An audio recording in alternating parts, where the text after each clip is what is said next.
Um, let's start off with Edson. This film is so well done, and it feels very much like a play. Was Mhm. that the purpose when you were writing and developing this screenplay?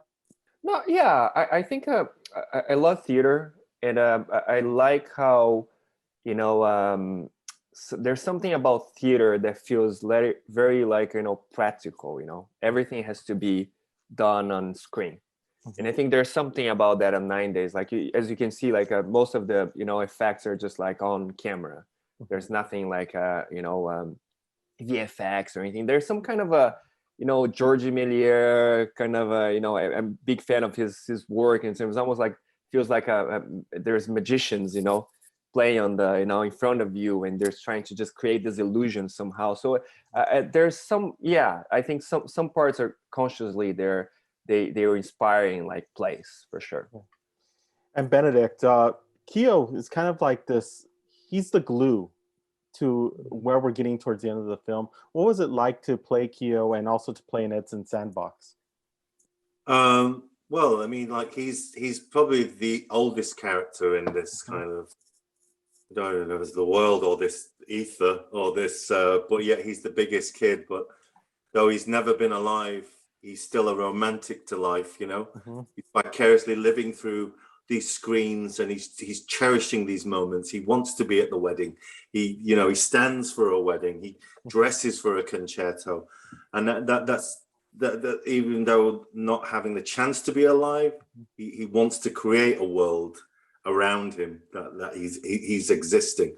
So and the sandbox that Edson has created, it's a really intriguing world, for these kind of co-workers that create these moments, for contestants that might not survive. I think there's something really beautiful in each of those moments created as well, and that when we kind of sort of hone in on a single moment, even the sound, the sensation from your feet to the sand, the ASMR-gasm of kind of like of just isolating a sound becomes a moment itself, and it's interesting, the word isolating a moment, but within also the isolation of what we experience as well,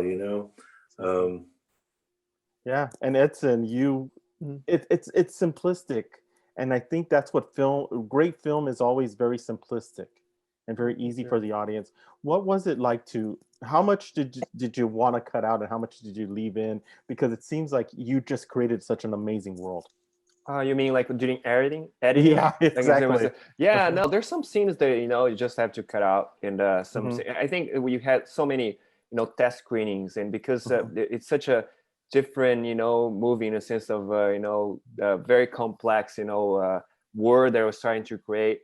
I have to make sure that it was it wasn't confusing, but also it couldn't be over explaining things, because the audience should be like filling the gaps. Like they should imagine, okay, I don't know exactly how this works, but I imagine it's like this. I think so. They should be co-creators of this word, and so we need to find the balance. So some scenes just went away, and it makes the movie a little better.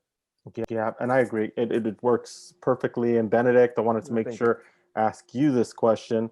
There's a lot of scenes where it's just you and you don't say a word, and you're just carrying a lantern or you're walking around, and they say so much. What was it like for those scenes for you to portray them? We were walking in the dead of night in the middle of the desert, and there's a flip side of where, I guess, when you see Keo and the appetite that he does have for life, what happens when he's at night? And it's almost like he just wanders and walks alone at night, and that till sun rises, and he just walks and wanders around, and you see these also lost wandering souls as well that walk around. It's kind of